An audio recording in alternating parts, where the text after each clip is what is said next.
I'm Abe, and I'm the creative director for a marketing agency, and I would give Loomly a 4 out of 5.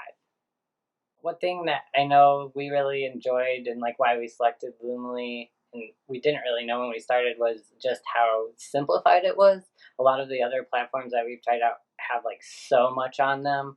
They were just too much, and it's hard for a team that's constantly changing and for clients to catch on to something very complicated. So that was one of the big things that I'm glad that Loomly had.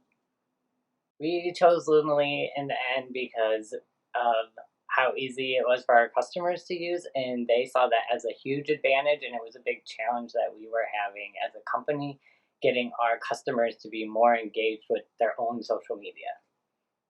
Integrating Loomly was actually the most challenging bit, just getting our accounts set up so it would talk to Loomly correctly took a little bit of work, but for each of my employees to use it, that was super easy, and we used a lot of different contractors, and they were all able to catch on really quickly. I would say what makes it different is just the simplified interface. It's very clean, easy to get around. There's not too many screens to get lost in, and the communication tools are really simple in terms of like tagging each other to get feedback.